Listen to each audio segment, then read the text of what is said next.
Hey, why is everybody moving and why are these trades going down? Jeff, you know what time it is. It's NBA draft time tonight. Yeah. Number 1, number 2, number 3. Really good college basketball players are going to go. But once again, Jeff, I will ask you today, who is that number 1 pick going to be tonight? And do we get any surprises? Well, Adrian Dabonsa in the odds market is a big favorite. Minus 1,000 to go number 1. I think that's too high. He's actually higher today than he was yesterday, Jeff. Yeah, I think that's too high. Look, is he likely going to be the number 1 pick? Probably. However, I still think Darren Peterson makes more sense. I grabbed a little plus 600 for him to be the number 1 pick. Yeah. I just, again, look at Dabonsa, and I'm not doubting him. I loved his tape coming to college was insane. He was one of the most transcendent players I'd ever seen. I loved him at BYU. He did nothing wrong there. They had a bunch of injuries. He put them on his back. He was fantastic against quality competition, i.e. Arizona, Houston, Texas. Yeah. Did everything he had to do. The only thing, and this goes back to like NBA and their scouting and development and their security and all sorts of stuff. Do you believe that Dabonsa can become a true Hall of Fame type player, improve his jump shot, get a better 3-point shot, be a better foul shooter? We know he can get to the rim. We know from 15 feet in, he's terrific, create his own stuff. I again liken it yesterday to Kawhi Leonard. Yeah. Kawhi was coming out of college. The big knock on him was great player, great defender. Can he develop a free throw shot? Can he develop a jump shot? Case in point, look at a guy like in this draft, Koa Pete out of Arizona. Koa Pete is a person that should be going back to college. Koa Pete is what I look at as like a Ben Simmons. Because he completely has changed his mechanics. His jump shot's completely off. Mr. Dabonsa is not that. But he has to get himself into the gym and get that shot like Kawhi did. He could do that. Like Kawhi, he'll be a Hall of Famer someday. Now, that's my only thing there. Yeah, let me ask you a question on this, Jeff, because the one thing, and I think you're right about this, A.J. Dabonsa coming out, high school, high prize recruit, goes to BYU, NBA-type program there, but they're going to pay him a lot of money. But understand this, too. It seemed to me, Jeff, every time I watched him, I got 100% effort, man. And I love that. And then you take a look at Darren Peterson. Everybody says now, Jeff, because we look at the NBA, and you're right to call this out. The NBA scouting says, you know what? What's that top end of the market? Boy, Peterson can fill it up. And if he buys in and he goes right in the NBA, he can really do some things. But, Jeff, is there a part of you that watched that season at Kansas and goes, if I have the choice between these two and I'm number 1, even if I think Peterson might be a little bit better, is it maybe a character issue that you get? No. Nothing he did in college worries me at all. And here's why. And this is why, if there was an argument to this one and done thing, this is why this is a stupid thing we have. Because what it does is it takes away from the college experience. Darren Peterson did not want to go to college. Darren Peterson would have totally right away went to the NBA, and he'd have been successful. Why didn't he go G League then? That's a good question. Maybe because money-wise, he could probably make more at Kansas. But no, it was abundantly clear. In just 80% effort, he was one of the best players in America. Yeah. No, I don't worry at all about that. I think he would have thrived if he went right to the NBA. Like if there was no rule where he had to go to college, I think he would have been a great player, and he will be a great player. Throw in, I think he's the most NBA ready as far as you're going to throw him right on a team. He's going to become a 20-point-a-game guy right away. Not saying Dabonsa won't.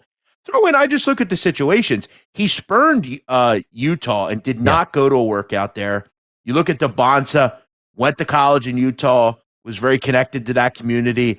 I just think it would kind of hit a home run. Do I think it'll ultimately happen? Probably not. But plus 600 is too high. I grab Peterson, a little of it. I love it. This is why I love talking to the big man over here. He knows exactly what the drill is going to be. Now, we're not going to go over every single player, Jeff, but I know you've watched every single one of these players. Dibansta, Peterson, Boozer. We know the top shelf guys. You talked about little Koa Pete, maybe you should go back. Jeff, give me a player or two in this draft that people should know about, and you might be getting a steal here. Well, I'll talk about one kind of in the lottery or late lottery. Yeah, give me late lottery stuff. Yeah, go ahead. Yeah, and then I'll talk about maybe a guy in the 20s. I love berries. Yeah. No, I love Burries as well. And I think if you look at a team like the Dallas Mavericks, they do as well. They want to kind of pair him next to Kyrie Irving, be that 2 guard, good defender. I look at a guy, and I talked about him yesterday. I think he's going to actually probably fly into the top 10 here. Adai Mara out of Michigan, Mm-hmm. 7'3", just a gigantic individual.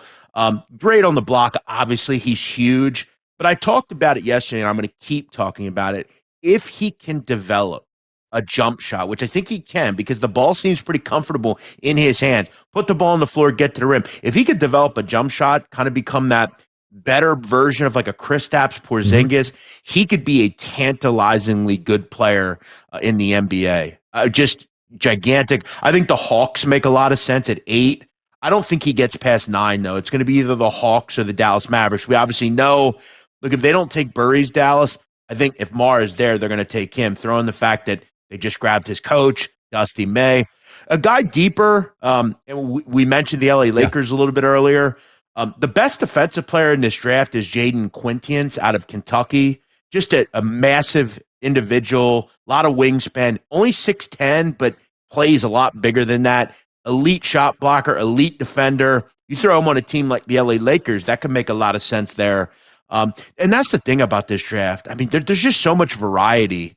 You look at late in the first round, you could still get a Terrace Reed, a guy who was one of the best players in the NCAA tournament. A Dylan Swain, a Josh Jefferson, a Chris Sinak out of Houston, another really good defender. There's so many good freshmen here. I'm all over it. Love it. Very high on a lot of these players. Towards the deeper into the show, I'll throw a couple of other props that I have that I played. Yeah, good stuff here overall. But again, NBA draft is tonight. Factors right into that Giannis trade right off the bat. One to spend, Jeff. A good 20 minutes with you talking about that. Great topics in the NBA, great topics in the draft. And chat box, quick question on this, Jeff, which I know we disagree with at times, which is not me and you, but I think the chat box is going to disagree. Betting on the draft, they say, is all-time degenerate gambler play. I disagree with that because it's one of the few times in sports, Jeff, you can get inside information and use it to your advantage. It's almost like we talk about late season in the NFL, where it's like, I know they're not playing their starters. The line is +7. Oh, no, they sat their starters. Now it's +14 because the other team needs it when you already got the -7 here. I disagree. I don't bet the drafts, Jeff, because I don't follow it enough, but I think you can get some good tea leaves on the draft. I do. No, you can. And I've always said sports betting is very much about foreshadowing. Yeah. What do you believe and what do you know can happen? You have to put your own spin on things. And I don't agree. I hate that comment when people make it, oh, this is degenerate. What does it even mean? Like betting on Little League is degenerate. That's true. That's degenerate. But what does it even mean though? Like if you have action and value on something, you should play it, right? Yes. So if I know that a badminton match down the road, I have an edge on it and there's odds for it. Yeah. Like the goal is to make money. The goal is to find value. Yeah. I think saying stuff is degenerate is stupid and idiotic, or moronic, if anything.